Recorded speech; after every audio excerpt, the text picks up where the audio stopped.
Assalamualaikum warahmatullahi wabarakatuh. Bismillahirrahmanirrahim. Perkenalkan nama saya Haris Dwi Nur Almas dengan NPM 06/2019 107 168.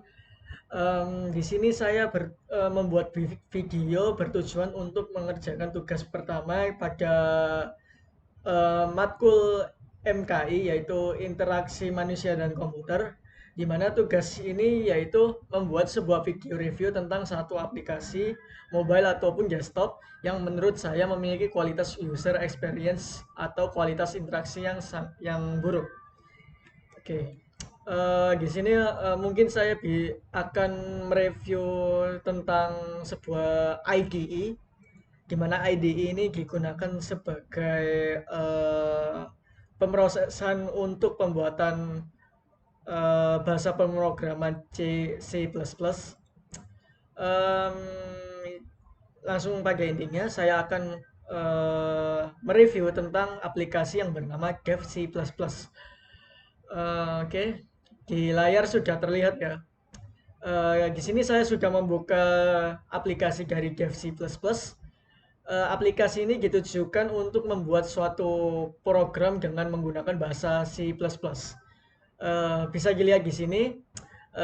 Mungkin bisa saya review dari user interface.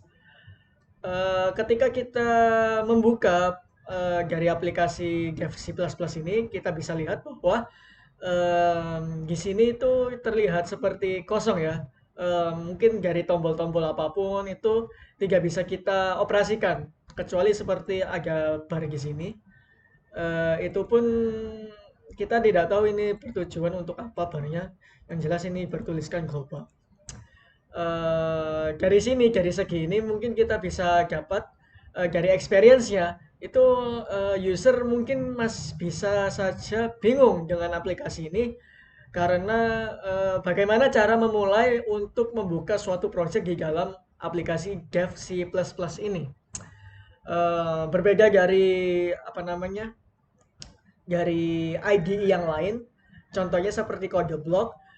Di kode blok itu eh, mungkin kalau kita, bukan mungkin lagi sih, memang kalau kita membuat atau membuka aplikasi dari si apa namanya, dari kode blok tersebut, beberapa pengoperasiannya pun masih bisa apa namanya, masih bisa dioperasikan ya.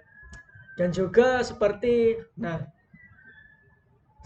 file ataupun open project itu masih bisa dilihat secara eh, mata secara langsung seperti itu. Sedangkan di sini itu kita itu tidak seperti masih bingung ya. Ini itu tombol untuk apa seperti itu. Mungkin tapi di sini masih kita maklumi. Di sini kalau misalkan kita tunjuk lama dengan kursor mungkin bisa keluar seperti ada tulisan new ataupun seperti open seperti ini. Oke, langsung saja kita mencoba membuatnya, membuka project. Oke. Di sini ada source file ya. Ada Ctrl N, mungkin ini sebagai pembukaan project baru. Nah, ketika kita sudah membuka project baru, otomatis ada beberapa yang sudah terbuka dari pengoperasiannya, seperti compile, ada run juga, rebuild, debug juga. Dari segi UI-nya, interface-nya, dari simbol-simbol pengoperasian dari menu bar ini itu masih terbilang masih eh, gambarnya itu masih terbilang gambar zaman dulu ya. Jadi tidak mengikuti zaman-zaman yang sekarang seperti yang ada di IDE lainnya yang sudah update. Oh ya, di sini Dev C++ yang saya review yaitu versi 5,1 5,11. Oke. Oke. Ya dari segi layar juga mungkin masih bisa dimaklumi ya, masih bisa terlihat.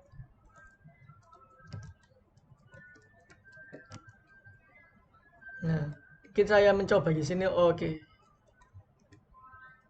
Ya. Dari segi apa namanya, penulisan dari, eee, projeknya itu masih bisa dilihat. Lalu, di sini kita coba lihat, ya, seperti yang saya bilang tadi, seperti apa namanya, simbol-simbolnya itu masih terbilang masih, mengikuti zaman yang dulu, seperti itu. Ya, seperti ini. Tapi, dari apa namanya, apa namanya, dari simbol yang terbilang masih bisa dibilang ketinggalan zaman, tetapi masih terdapat beberapa apa namanya, keterangan yang mengikuti dari simbol-simbol tersebut dan itu terbilang masih jelas untuk bisa dibaca.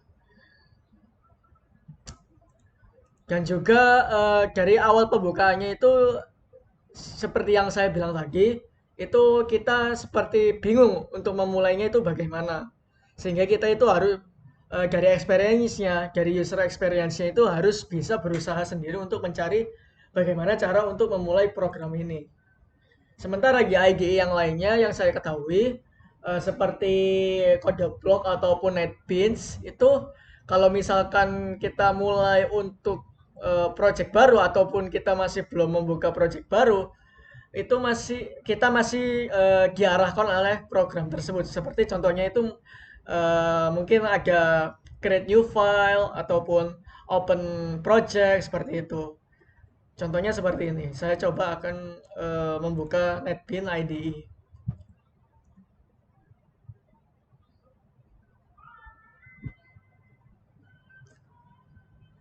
Oke.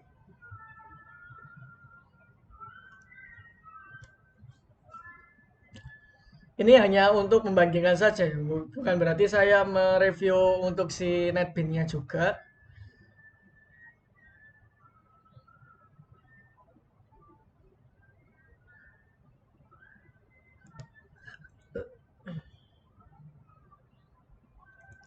Jadi biasanya itu di IDE yang lainnya seperti yang saya bilang tadi NetBeans itu biasanya kalau misalkan kita masih belum membuka project apapun, itu biasanya kita akan diarahkan gimana ada tulisan create new project ataupun open new project, open existing project ataupun create new file seperti itu.